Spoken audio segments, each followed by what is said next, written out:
Dobré ráno, je streda 16. januára. Vítame vás pri počúvaní ďalšieho Interes podcastu. V Česku aj na Slovensku si dnes pripomíname smutné 50. výročie upálenia Jána Palacha. Dnes sa však o jeho čine rozprávať nebudeme. Článok s jeho príbehom však nájdete v našom archíve. Dnešný podcast bude totiž o ostrove, ktorý každých 6 mesiacov leží v inej krajine. O tom, prečo je Nórsko jedinečnou turistickou destináciou v Európe, o filmových novinkách, či o tom, ako Slováci s cestami z plastu zaujali celý svet. Nachádza sa na rieke Bidasoa, na španielsko-francúzskom pohraničí medzi mestom Irún na španielskej strane hranice a mestom Hendaye na strane francúzskej. Bažantí ostrov, nazývaný často aj konferenčný ostrov, však nepatrí ani jednej z týchto krajín, pretože v podstate patrí obom. Francúzsko a Španielsko si správu nad Bažantím ostrovom striedajú každého pol roka. Kus zeme uprostred rieky tak každých 6 mesiacov patrí do inej krajiny. Bažantí ostrov je pomerne maličký, na dĺžku má niečo cez 200 metrov a široký je približne 40. Nežije na ňom vôbec nikto a aj vstup na jeho pôdu je možný len so zvláštnym povolením príslušných úradov. Zmena príslušnosti ku krajine, ku ktorej dochádza každého pol roka, tak síce nikoho neovplyvní, no i tak ide o bizarnú zaujímavosť. Aktuálne ostrov patrí Francúzsku. 1. februára sa to však zmení a do 31. júla bude Bažantí ostrov španielským územím. Od 1. augusta do 31. januára bude znovu patriť Francúzom. Podivná história Bažantieho ostrova siaha hlboko do európskej histórie. Výmena ostrova medzi Francúzskom a Španielskom totiž trvá už takmer 400 rokov. Korene treba hľadať v 19. storočí a konkrétne v konflikte, ktorý poznáme ako 30-ročná vojna. 30-ročná vojna bola v podstate vojnou náboženskou, v ktorej medzi sebou bojovali katolíci a protestanti. Vo svojej podstate tak išlo o veľmi podobný konflikt, aký zažíva v súčasnosti svet islamu, kde proti sebe stoja šíti a suníti. Počas 30-ročnej vojny stálo Francúzsko a Španielsko presne na opačných stranách konfliktu. Kým Španielsko ako súčasť Habsburskej monarchie patrilo do sveta katolíkov a protireformácie, Francúzsko, síce katolícke, stálo na strane protestantov. Jeho snahou bolo totiž najmä oslabiť moc Habsburgovcov, ktorých ríša v podstate obkolesovala celú krajinu. 30-ročná vojna síce v roku 1648 skončila. Francúzi so Španielmi bojovali naďalej. Španielsko-francúzska vojna trvala až do roku 1659 a skončila podpísaním tzv. Pyrenejského mieru. Zrejme pre vás nebude prekvapením, že táto zmluva bola podpísaná práve na konferenčnom ostrove. Francúzi posilnení anglickými spojencami porazili Španielov v roku 1658 pri meste Dunkirk. O rok neskôr bola na konferenčnom ostrove na rieke Bidasoa podpísaná mierová zmluva. Francúzsko ňou získalo do svojej správy niekoľko pohraničných území. Anglicko za pomoc dostalo mesto Dunkirk. Pyrenejami bola vytýčená nová španielsko-francúzska hranica, no a porazené Španielsko ostalo porazené natoľko, že pri podpise nemalo nárok na akékoľvek požiadavky či námietky. Práve kvôli podpisu Pyrenejského mieru sa Bažantí ostrov nazýva aj konferenčný. Významné udalosti sa však na malom kúsku pôdy na hraniciach Francúzska a Španielska odohrali aj neskôr. Už v roku 1660 tu poprvý raz na francúzske územie vstúpila Mária Terézia Habsburská, aby sa vydala za svojho bratranca, francúzskeho kráľa Ľudovíta XVI. V najbližších 10 ročiach sa tak Bažantí ostrov stal miestom prvých predmanželských stretnutí významných predstaviteľov francúzskej a španielskej šľachty. Od druhej polovice 17. storočia si teda Bažantí ostrov vymieňajú Francúzsko so Španielskom až dodnes. Ostrov patrí k najmenším kondomíniam na svete a v podstate jediná vec, ktorú na ňom možno obdivovať, je pamätník podpísania Pyrenejského mieru. Keďže však obe krajiny vstup na ostrov zakazujú, navštíviť ho možno len veľmi ťažko. Kým väčšina ľudí si na dovolenke potrpí na pekné slnečné počasie a relax na pláži, sú tu aj takí, ktorí zvolia radšej severskú exotiku. Nórsko v tomto smere ponúka úplne všetko. O krajine tisícich fjordov sme sa porozprávali s cestovateľom a fotografom Robertom Tarabom. Robo, Škandináviu si väčšina ľudí predstaví v podaní ľadovcov, fjordov, hôr, sobov a polárnej žiary. Čo na Norsku najviac opantalo teba a čím je táto krajina oproti iným výnimočná?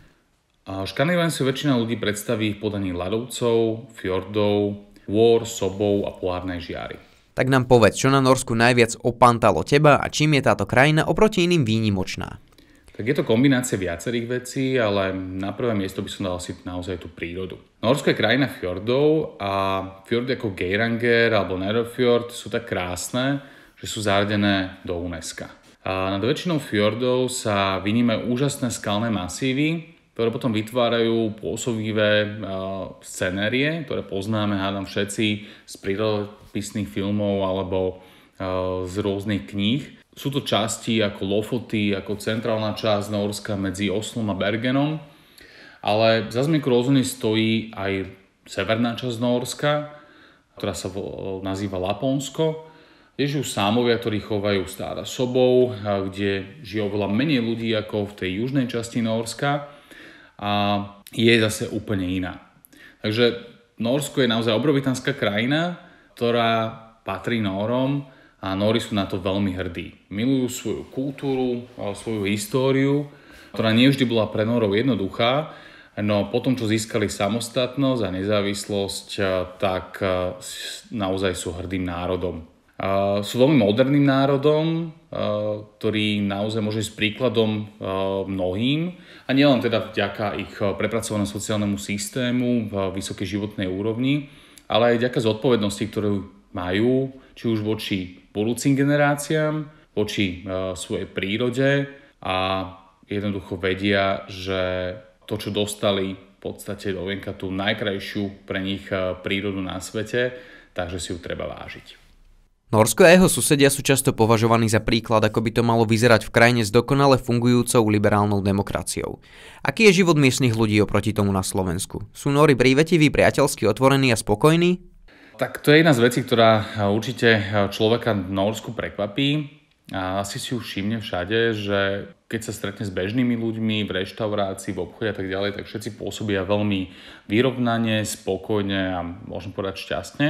Nórská história je veľmi zaujímavá aj tým, že nevždy Nóri to mali tak jednoduché. V relatívne nedávnej histórii po druhej svetovej vojne Nóri patrili jednej z najchudobnejších krajín nielen Európy, ale sveta. A potom prišlo obrovitánske bohatstvo v podobe teda ropy. Nóri neskutočne zbohatli. Uvedomujú si dodnes, že jedného dňa o toto všetko bohatstvo môžu prísť, tá ropa sa minie a tak mnohé z tých peňazí investujú, mnohých vecí, majú vytvorený fond, ropný fond, ktorý sa transformoval do v podstate možno do dôchodkového fondu a prostredníctvom neho šetria peniaze pre budúce generácie, ale takisto teda aj odkladajú peniaze pre Nórov, aby si užili naozaj dôstojný dôchodok. Nóri sú jednou z krajín, kde platia sa najväčšie dane, no napriek tomu ľudia ich platia veľmi radi, pretože za ne dostávajú neskutočnú životnú úroveň, cítia to, že štát sa o nich postará vo všetkých smeroch a že naozaj tie peniaze sa míňajú efektívne a transparentne. Medzi najznámejšie a najkrajšie miesta Nórska nepochybne patrí Trolí jazyk či cesta trolov. V čom tkvie táto norská príslušnosť k bajným postavám a čo najkrajšie si v Nórsku videl ty? Nóri sa stretávajú s trolami od malička, keď im čítajú rozprávky ich mamy alebo staré mamy. A sú to bytosti, ktoré komplikujú odveky nejakým spôsobom ľuďom život. To obrovia, ktorým hádžu do cesty skaly alebo zosúvajú laviny a domy a podobne. No a Nóri si nejakým spôsobom vytvorili také príbehy a rozprávky o nich. Pričom keď na nich zasvietí svetlo, tak skameňajú a v norskej prírode plnej krásnych skál a kameňov preto Nóri tvrdia, že vidíme dôkazy o ich existencii. To, či naozaj oni na nich veria alebo nie, tak myslím, že je jasné. Áno, veria, ale je to hlavne o tom, že oni na nich môžu veriť alebo chcú veriť.